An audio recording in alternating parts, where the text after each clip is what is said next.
Hello friends, welcome to A Square IAS। स्वागत है आप सभी का हमारी इस मूल विधि की कंप्लीट रिवीजन सीरीज में, जिसमें मैं आपको मूल विधि के हर एक टॉपिक को रिवाइज करवा रहा हूँ, वो भी कम से कम समय में।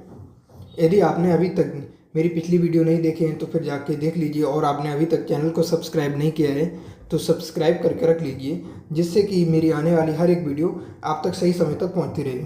और नोट्स बनाने का आपको कोई ज़रूरत नहीं है, ये क्लास के सारे नोट मैं टेलीग्राम चैनल पे प्रोवाइड करवा दूंगा, और इसके लिए जो टेलीग्राम लिंक मैं डिस्क्रिप्शन बॉक्स में मेंशन कर दूंगा। आप जाके टेलीग्राम चैनल को ज्वाइन करके रख लीजिए, ठीक है। ज़्यादा टाइम ना वेस्ट करते हुए आज का अपना टॉपिक स्टार्ट करते हैं, जो कि रहने वाला है protection of human right act 1993। इसको 1993 में लाया गया था। कब लाया गया था? 1993 में। इसको हिंदी में कैसे बोलेंगे? तो हिंदी में बोलते हैं मानव अधिकार संरक्षण अधिनियम 1993। पहली बार इसको पार्लियामेंट में इंट्रोड्यूस किया गया था 28 सितंबर 1993, और इसको पास किया गया था 8 जनवरी 1994। लेकिन यहाँ पे एक बात ध्यान देने की है कि अगर जो पूछा जाए आपसे कि ये लागू कब से हुआ, कब से इम्प्लीमेंट हुआ, तो जिस दिन से ये पास हुआ इस डेट को नहीं मानते। इसको लागू होना उस दिन से मानते जिस दिन से इसको संसद में, मतलब पार्लियामेंट में जिस दिन इसको पेश किया गया था। वो कब किया गया था? 28 सितंबर 1993। वहीं अगर जो इसमें चैप्टर की बात करेंगे तो इसमें टोटल चैप्टर 8 हैं, और सेक्शन जब देखोगे तो टोटल सेक्शन 43 हैं। 43 सेक्शन देखने को मिल जाएंगे। इसका ऑब्जेक्टिव क्या था इस एक्ट को लाने के लिए? प्रोटेक्ट करना किसको? मतलब फंडामेंटल राइट को प्रोटेक्ट करना, और एक ऐसी बॉडी को इस्टेब्लिश करना जो इन्वेस्टिगेट कर सके ह्यूमन राइट वायलेशन वाले केस को। दूसरा देखोगे, ये प्रमोट करे, ठीक है। ये जो बॉडी है, ये जो ह्यूमन राइट कमीशन है, ठीक है, ये क्या करे? अवेयर करे लोगों को उनके राइट के बारे में। और दूसरी चीज़, ये इंश्योर करे कोऑर्डिनेशन, ठीक है, इनके बीच में national, state and local level agencies के बीच में। इसकी आवश्यकता क्या पड़ी थी? यदि आप देखोगे 1993 से पहले कोई भी डेडिकेटेड लीगल बॉडी नहीं थी। जो ह्यूमन राइट जो वायलेशन केस हैं, इनको हैंडल करने के लिए एक डेडिकेटेड लीगल बॉडी की डिमांड उठी। क्यों उठी? क्योंकि देखा गया कि जो कस्टोडियल डेथ के जो केस थे वो बढ़ते जा रहे थे, पुलिस की ब्रूटलिटी बढ़ रही थी बहुत ज़्यादा, और जो डिस्क्रिमिनेशन था और जो सोशल इनक्वलिटी था ये भी बढ़ रहे थे। तो इन सबको हैंडल करने के लिए एक स्ट्रॉन्ग डिमांड उठी कि एक डेडिकेटेड, एक सेपरेट, एक डेडिकेटेड एक बॉडी होनी चाहिए। तो इसीलिए फिर लाया गया कि इसको ह्यूमन राइट प्रोटेक्शन एक्ट को लाया गया, ठीक है ना। और हाँ, एक और चीज़ बता दूं कि मतलब ये जो लाया गया है ह्यूमन राइट प्रोटेक्शन एक्ट, ठीक है, इसके अंदर में अलग अलग बॉडी लॉन्च की गई, अलग अलग कमीशन बनाए गए। तो जैसे हम आगे चल के पढ़ेंगे, जैसे नेशनल ह्यूमन राइट कमीशन और स्टेट ह्यूमन राइट कमीशन, और उसके बाद में पढ़ेंगे ह्यूमन राइट कोर्ट के बारे में। चलो आगे देखते हैं। इसमें फंडामेंटल राइट के बारे में हम थोड़ा सा देख लेते हैं डिटेल में। तो ये मेंशन है आपको कॉन्स्टिट्यूशन में, आर्टिकल 12 से लेके 35 तक ये दिए गए हैं, ठीक है, किसमें? पार्ट 3 के अंदर, ठीक है ना। और ये जो लिया गया था वो USA से लिया गया था। इसमें हम देखेंगे कि कितने टोटल 6 राइट हैं। पहले 7 थे। वो कौन सा था? प्रॉपर्टी का जो राइट था उसको इसी में रखा गया था, लेकिन फिर इसको बाद में हटा दिया गया। अब देखते हैं राइट टू इक्वलिटी से, ठीक। राइट टू इक्वलिटी जो है वो मेंशन है 14 से लेके 18, ठीक। कॉन्स्टिट्यूशन में आर्टिकल 14 से लेके 18 में दिया गया है right to equality. Right to freedom वो आर्टिकल 14 से लेके 22 तक दिया गया है। राइट अगेंस्ट एक्सप्लॉयटेशन ये दिया गया 23 से लेके 24, और right to freedom and religious ये आर्टिकल 25 से लेके 28 में दिया गया है। और कल्चरल एंड एजुकेशनल राइट जो है ना वो 29 से लेके 30 में दिया, 29 और 30 में दिया गया है। राइट टू कॉन्स्टिट्यूशनल रेमेडीज जो है ना ये दिया गया है आर्टिकल 32 से 35 तक है ना। और जो ह्यूमन राइट, जो फंडामेंटल राइट हैं, ठीक, इनको प्रोटेक्ट करने की जो रिस्पॉन्सिबिलिटी है वो किसकी? सुप्रीम कोर्ट और हाई कोर्ट की है। ह्यूमन राइट प्रोटेक्शन को अगर जो देखोगे, ठीक है, तो ये कहाँ से स्टार्ट हुआ, कौन कौन से एफर्ट डालेंगे ताकि इसको लाया जा सके। पहली बात देखोगे तो इंटरनेशनल एफर्ट देखोगे तो ये पेरिस मीटिंग में 10 दिसंबर 1948 में एस्टैब्लिश की जाती है एक बॉडी जिसका नाम था UDHR, universal declaration of human right. It contain total article 13। India become part, इसका पार्ट बनता है इंडिया, ठीक। अदर एफर्ट्स देखोगे, ठीक है, तो on 20 December 1993 establishment of high commission office for the human right. अब now let's see, we start from the chapters and we see one by one all section of this act. Chapter 1 which talk about preliminary section, section 1 and section 2 इसमें देखने को मिल जाएंगे। तो section बात करता है किसका, शॉर्ट नेम जो कि हम बहुत पहले से पढ़ते हुए आ रहे हैं, तो ये बात कर रहा है किसके, protection of human right act 1993। और एक्सटेंट की बात करता है तो ये कहाँ कहाँ तुमको मिल जाएगा, पूरे इंडिया में ये एक्सटेंट है। और इसके कमेंसमेंट की बात करोगे कब, मतलब इसका जो डेट है आने की तिथि, जो स्टार्ट जब से हुआ वो तिथि कौन सी है, तो वो है 28 सितंबर 1993, ठीक। ये तीनों चीज़ें याद रखने वाली हैं। अब आगे देखते हैं section 2 which talk about definition. Definition of किसकी डेफिनेशन, वो होंगी आर्म फोर्स की डेफिनेशन, ठीक है, जिसमें नवल फोर्स तुम्हारा इंक्लूड है, मिलिट्री इंक्लूड और एयरफोर्स, है ना। चेयरपर्सन की इसमें डेफिनेशन दी जाएगी। फिर उसके बाद में कमीशन जो बनाया जाएगा वो बॉडी होगी जो अंडर सेक्शन 3 सेक्शन 3 के अंदर जो मेंशन है, ठीक है, वो कमीशन होगा, उसकी डेफिनेशन। और ह्यूमन राइट क्या है, ह्यूमन राइट वो है, ठीक है, right to life, liberty, right to equality, ठीक, right to freedom, right to religious practice और right to cultural and education, ठीक। फिर और देखोगे those right which are provided by the constitution and also included those right जो कि constitution ने दिए हैं, ठीक, जो अगर जो इनमें से अगर जो कोई छूट रहा है राइट जो कॉन्स्टिट्यूशन ने दिया वो भी। और उसके बाद में देखते हैं और वो राइट भी, ठीक, इसमें शामिल हैं कौन से, जो कि इंटरनेशनल ट्रीटी से हमको जो मिले हैं, है ना। तो ये सारे तो ह्यूमन राइट हो गए, ठीक, ये देखोगे। अब देखते हैं नेक्स्ट, तो सेक्शन 2 की ई में देखोगे तो क्या मेंशन है, ह्यूमन राइट कोर्ट, ठीक। ये बॉडी जो है ना, ये सेक्शन 30 के अंदर मेंशन है, धारा 30 में मेंशन है, 30 में दी गई है। अब देखते हैं एफ, ये बात करता है इंटरनल कोवेनेंट्स की, अंतर्राष्ट्रीय संविधाओं की बात करता है। चैप्टर 2 में हम देखेंगे तो ये बात करता है, it is talk about national human right commission. तो नेशनल ह्यूमन राइट कमीशन के बारे में हम एक एक चीज़ पढ़ेंगे कि इसका कैसे कॉन्स्टिट्यूट हुआ, कैसे ये बनाया गया, ठीक, इसका हेडक्वार्टर कहाँ पे है, और देखेंगे इसका जो रेजिग्नेशन और रिमूवल है वो कौन किसको देता है, इसका टेन्योर देखेंगे, ठीक, और इसमें के जो मेंबर हैं वो कब काम कर सकते हैं चेयरपर्सन के तौर पे, है ना, इसके टर्म कंडीशन वगैरह देखेंगे, ठीक। तो ये सारी चीज़ें हम देखने वाले हैं। तो अपना स्टार्ट करते हैं। तो जिसमें देखोगे सेक्शन 3 से, धारा 3 से लेके 11 तक इसकी बात की जाती है, नेशनल ह्यूमन राइट कमीशन, है ना। ये 3 से लेके 11 तक के जो धाराएं हैं वो डेडिकेटेड है ह्यूमन राइट कमीशन से। Next section 3 which talk about constitution of human right commission, ठीक है, ह्यूमन राइट कमीशन का गठन किया जाएगा बाई सेंट्रल गवर्नमेंट के द्वारा। और इसमें जो मेंबर होंगे, इट कंटेन टोटल 13 मेंबर, जिसमें आपको देखने को मिल जाएगा चेयरपर्सन, ठीक, जो कि चीफ जस्टिस ऑफ जज है। और ये चीफ जस्टिस जो जज है, ठीक, ये कौन हो सकता है, रिटायर्ड जज भी हो सकता है ना, रिटायर्ड जज भी हो सकता है इसमें। और ये जो प्रावधान जो लाया गया था रिटायर्ड जज वाला, ये आपको 2019 से पहले आपको देखने को नहीं मिलेगा।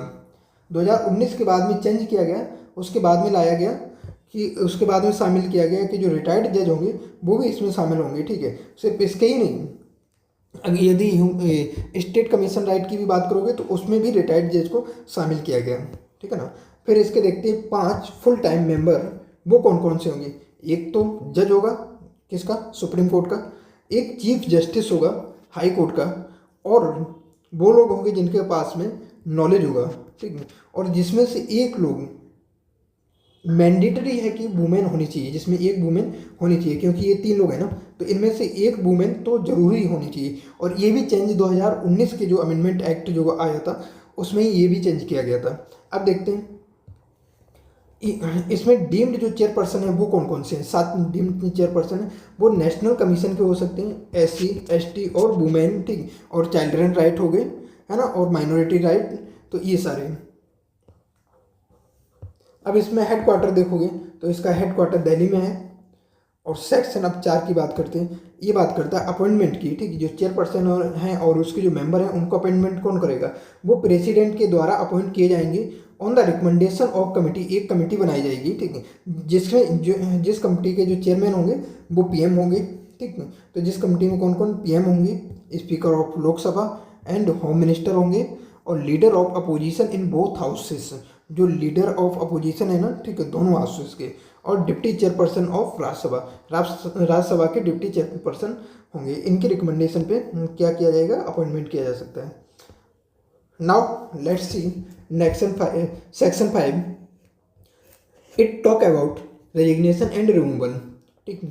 Resignation should be given in written notice to the president, president को रिटन नोटिस में दिया जाएगा। और रिमूवल की बात करोगे तो जो पर्सन होगा, ठीक है, जो मेंबर होंगे, can be remove only by the president on the ground of the proven incapable, ठीक, यदि मतलब आयोग हो जाए, ठीक, इंसॉल्वेंट, दिवालिया हो जाए, अनफिट हो जाए, ठीक है, अनसाउंड माइंड, वो मतलब मानसिक संतुलन खो दे, ठीक है ना, या फिर मतलब वो ऐसी प्रैक्टिस में पाया जाए कि वो क्या कर रहा है कि गवर्नमेंट को छोड़ के वो कहीं और पे पेड वर्क कर रहा है, तो उस बंदे को भी यहाँ पे शामिल किया जा सकता है। या फिर वो भी बंदा है कि जिसके ऊपर कोई क्रिमिनल चार्ज चल रहा है, ठीक है, या फिर जिसको कोई कैद हुई हो, कैद की सजा जिसको मिली हो, ठीक है, तो वो बंदे भी यहाँ पे इंक्लूड किए गए हैं। अब देखते हैं section 6, it talk about tenure. Tenure इसका कितना होगा, 3 साल तक होगा, ठीक है। और इसको पहले अगर जो तुम देखोगे 2019 से पहले, ठीक है, तो टेन्योर जो था ना वो 5 ईयर था। कितना था, 5 ईयर था, ठीक है। इट वाज अमेंडेड, इस 10 को रिड्यूस किया गया, ठीक है। कब से, कौन से एक्ट के तहत, जो ह्यूमन राइट प्रोटेक्शन एक्ट है, ठीक है, अमेंडमेंट एक्ट ऑफ 2019, जो 2019 में जो अमेंड किया गया था, ठीक है, अमेंडमेंट इसको कर दिया गया था, कितना, 5 से फिर इसको रिड्यूस कर दिया, कितना, 3 साल तक, है ना। और जो पर्सन है या मतलब तब तक वो इस रहेगा पद पर, कब तक, जब तक उसकी 70 साल एज नहीं हो जाती है, ठीक है ना। इसको रीअपॉइंट किया जा सकता है ना, ये दोबारा से रीअपॉइंट हो सकता है। बट इसमें एक कंडीशन है कि यहाँ से रिटायर होने के बाद में तुम किसी भी सरकारी ऑफिस में काम नहीं कर सकते हो, किसी भी सरकारी पद पर काम नहीं कर सकते हो, ठीक है ना। और ये क्वेश्चन पूछा भी गया था 2021 के टाइम पे, देखोगे UPSI में 2021 में पूछा गया था। अब देखते हैं सेक्शन 7, ये बात करता है member to act as person, as chairperson, ठीक है, और टू डिस्चार्ज हिज फंक्शन, ठीक, इन सर्कमस्टांसेस, मतलब कुछ मतलब ऐसी स्थितियाँ होंगी जहाँ पर जो मेंबर है ना वो अध्यक्ष का काम करेंगे, ठीक है।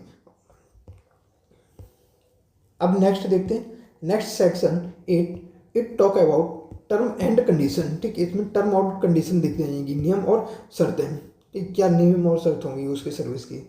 नेक्स्ट देखते हैं section 9, it talk about vacancy ETC, ठीक, not to invalidate the proceeding of the commission, रिक्तियों आदि के कारण आयोग की कार्रवाई अमान्य नहीं होगी, ठीक, यदि कोई वैकेंसी है, ठीक, और उसमें अगर वो कोई भी प्रोसीडिंग ले रहा है, ठीक है, कोई भी प्रोसीडिंग ले रही है आयोग, तो उसको अमान्य नहीं माना जाएगा, ठीक है ना।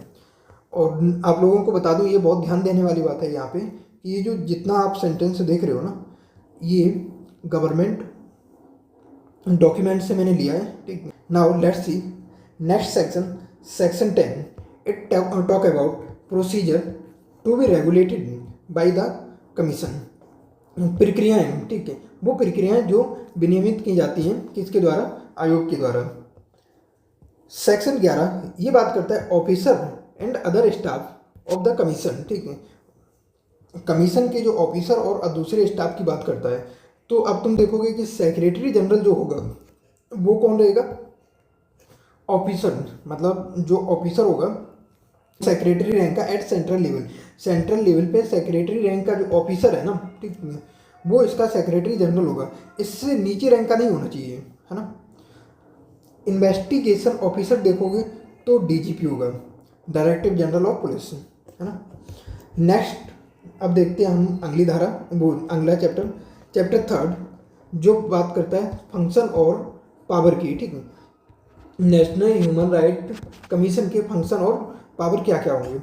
सेक्शन 12 में देखते हैं तो it talk about function of commission, ठीक है ना, जिसमें धारा 12 के ए में देखोगे तो ये इंक्वायरी की बात करता है। इंक्वायरी कहाँ कहाँ पे होगा? यदि ह्यूमन राइट का, ठीक, वायलेशन हो और अबेटमेंट, मतलब मानवाधिकार का उल्लंघन होना या उसमें सहायता करने में, ठीक, वहाँ पे जांच हो जाएगी। और दूसरी नेग्लिजेंस, मतलब लापरवाही दिखाई जा रही है, ठीक है, गवर्नमेंट के इस ऑफिसर के द्वारा, ठीक, किसमें?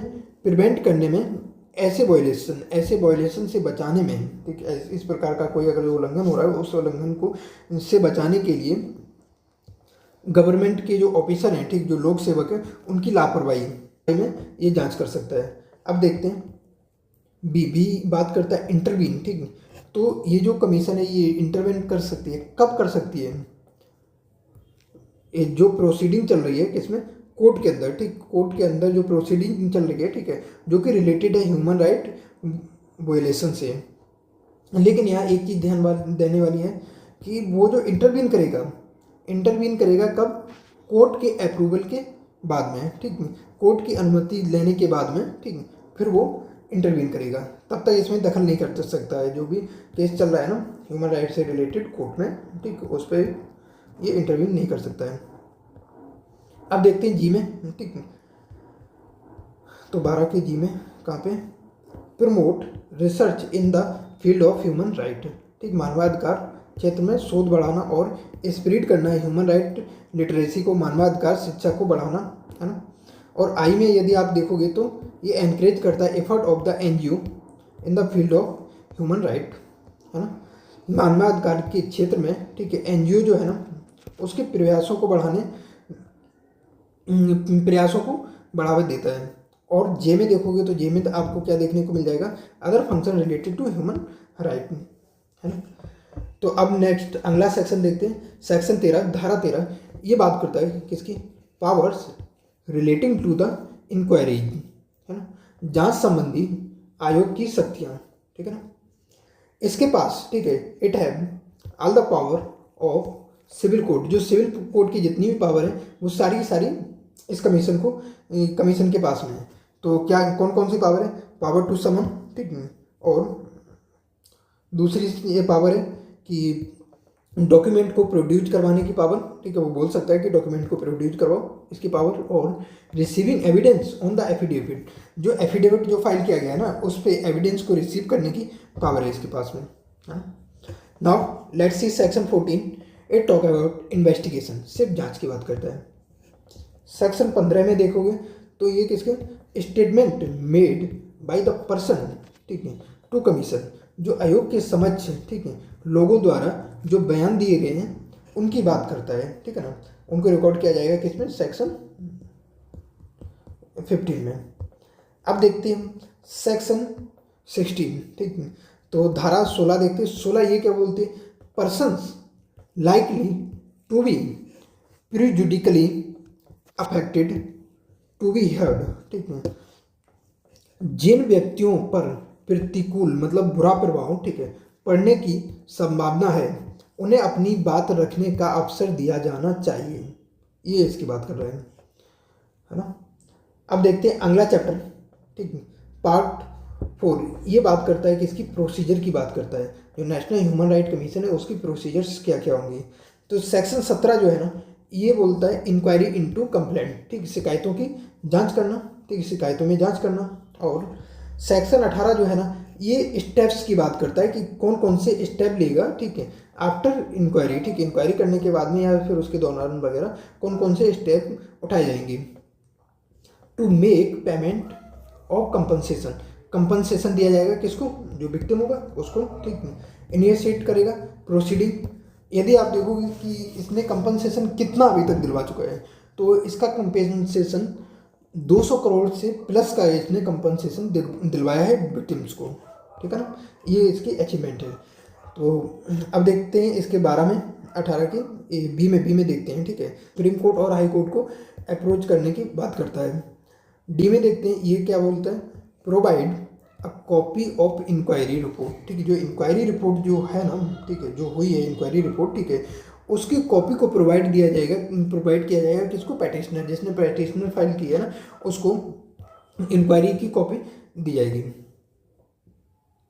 ऐप में देखोगे तो ये बात करता है पब्लिश करना है किसको, इंक्वायरी रिपोर्ट को। सेक्शन 19 ये बात करता है किसकी, procedure with respect to arm force, सशस्त्र बलों से संबंधित प्रक्रिया के बारे में बात करता है। On complaint of violation of human right by member of arm forces, कब जो आर्म के जो मतलब आर्मी के पर्सन है ना, उनके द्वारा ह्यूमन राइट का वायलेशन किया जा रहा है, अगर जो ऐसी कोई कंप्लेंट मिल रही है तो इस संबंध में क्या क्या प्रक्रियाएं हैं उनके बारे में बात की जा रही है। सेक्शन 20 में अगर जो देखोगे तो ये बात करता है annual and special report of the commission, आयोग की वार्षिक और विशेष रिपोर्ट। तो ये जो विशेष रिपोर्ट है ये किसको मतलब पेश करेगा, ये संसद या फिर विधानमंडल में पेश करेगा, ठीक है ना। चैप्टर 5 में देखते हैं, ठीक है। पार्ट 5 में यदि हम देखेंगे तो it talk about state human commission, ठीक है। जो स्टेट ह्यूमन राइट कमीशन इसके बारे में ये बात करता है, ठीक। तो जिसमें हम देखते हैं क्या, इसको हिंदी में बोलते हैं राज्य मानवाधिकार आयोग, ठीक है, SHRC। तो इसके सेक्शन देखोगे तो कौन कौन से सेक्शन मिल जाएंगे, सेक्शन 21 से लेके 29 देखने को मिल जाएंगे, है ना। तो सेक्शन 21 यदि देखोगे तो it talk about constitution of SHRC। तो इसका गठन कैसे होगा, कौन करेगा, स्टेट गवर्नमेंट करेगा, ठीक है। इसमें जो मेंबर होंगे वो हाई कोर्ट के जज होंगे, ठीक है ना। तो जिसमें तुम जो इसका जो चेयरपर्सन देखोगे, ठीक है, जो चेयरपर्सन होगा वो कौन होगा, ए चीफ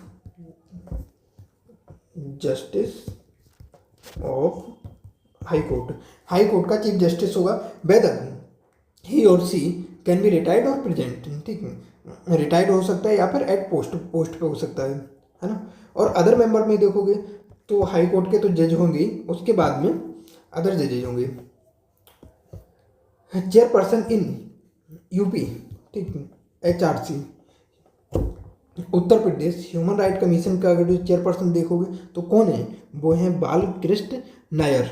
ये याद रखने वाली चीज़ है, ठीक है। ये पूछ ले तुमसे कि बताओ यूपी के जो ह्यूमन राइट कमीशन है उसके चेयरपर्सन कौन है, तो वो है बालकृष्ण नायर। सेक्शन 22 में यदि आप देखोगे तो ये बात करता है appointment of chairperson and members of state commission, ठीक है, अध्यक्ष तथा सदस्यों की नियुक्ति किसके द्वारा की जाएगी, गवर्नर के द्वारा इनकी नियुक्ति की जाएगी, ठीक है, on the recommendation of committee के रिकमेंडेशन पे, है ना। तो इस कमिटी में कौन कौन होगा, CM होंगे, स्पीकर ऑफ लेजिस्लेटिव असेंबली होंगे, ठीक है, स्टेट होम मिनिस्टर होंगे और लीडर ऑफ अपोजिशन, ठीक है ना।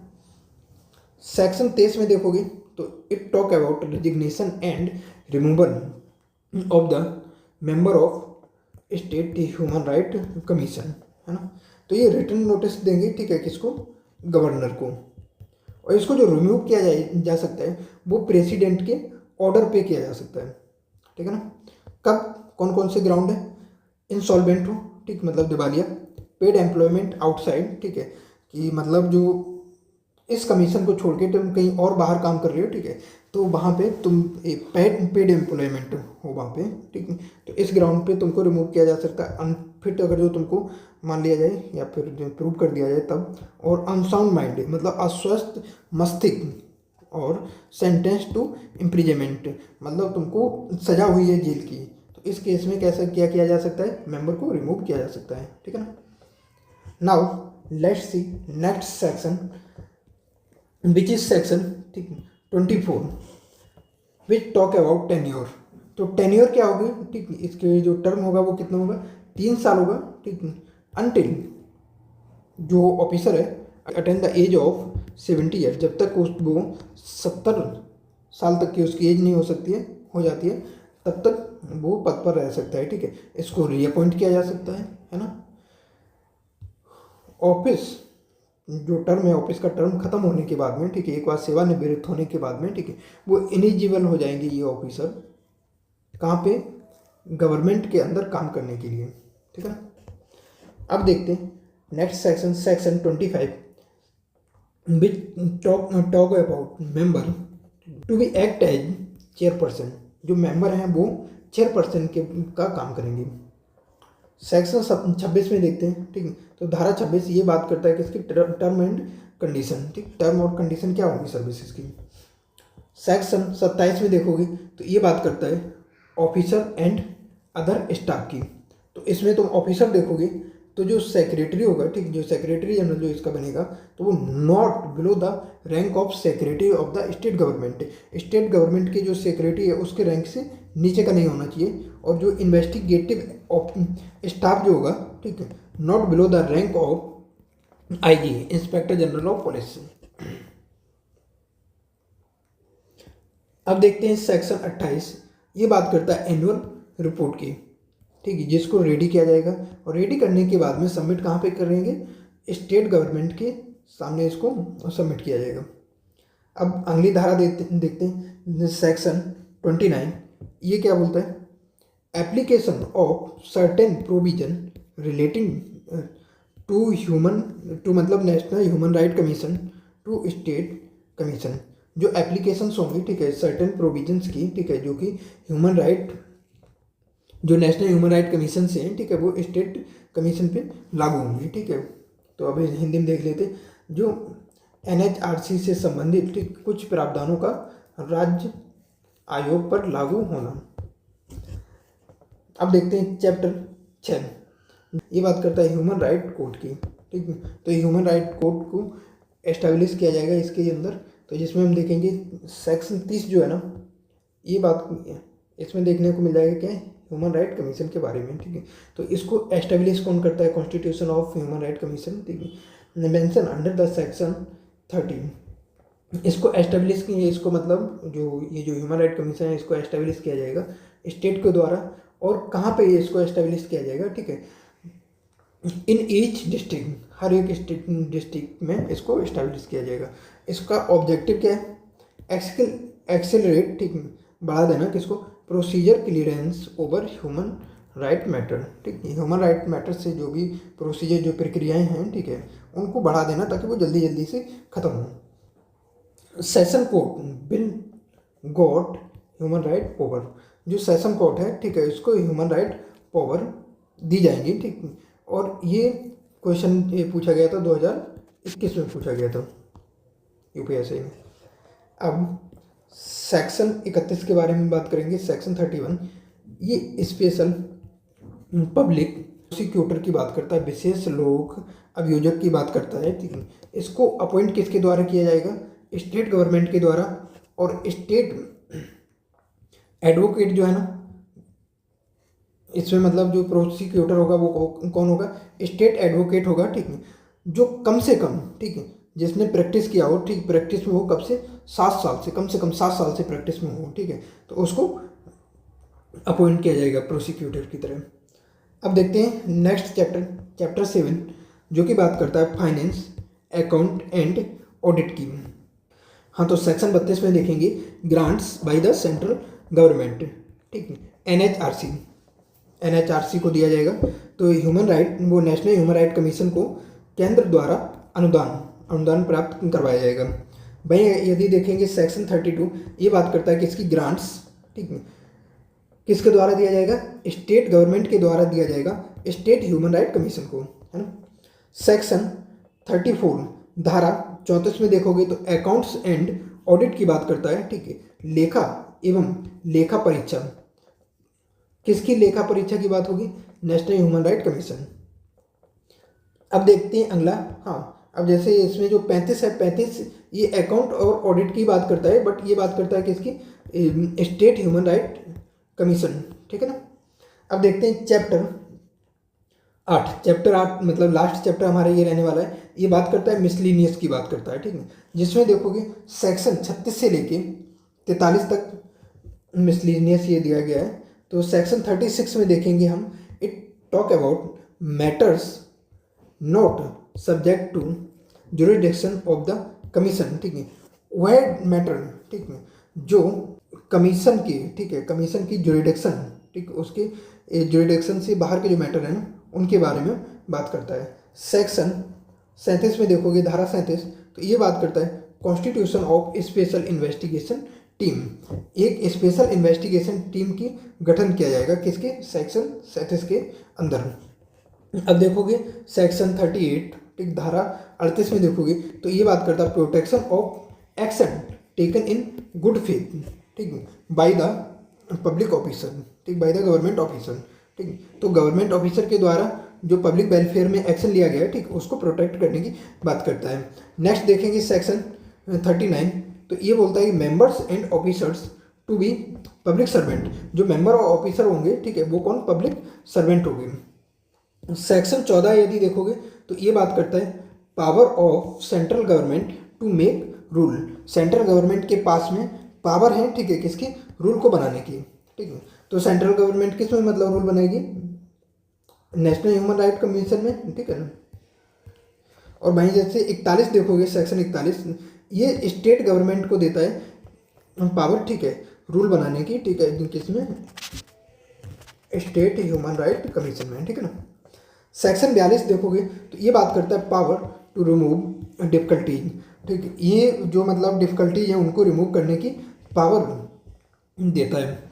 अब देखते हैं लास्ट सेक्शन जो कि है सेक्शन 43। ये बात करता है रिपील एंड सेविंग की। यदि आप रिपील की बात करोगे तो फिर जो ह्यूमन राइट प्रोटेक्शन एक्ट है, ठीक, इसको अमेंडमेंट किया गया था 2019 में, जिसमें कुछ चेंजेस लाए थे। जैसे मैंने आपको बताया था कि जो इनका जो टर्म था, टर्म को क्या किया गया था, टर्म को 5 साल से 3 साल रिड्यूस कर दिया गया था। और पहले जैसे जो था कि जो इसका जो चेयरपर्सन जो बनेगा, ठीक, तो जैसे सुप्रीम कोर्ट की बात करोगे, जैसे नेशनल ह्यूमन कोर्ट राइट की बात करोगे तो इसमें सीजीआई बनेगा, वो भी करंट, ठीक, रिटायर्ड का इंक्लूजन नहीं था।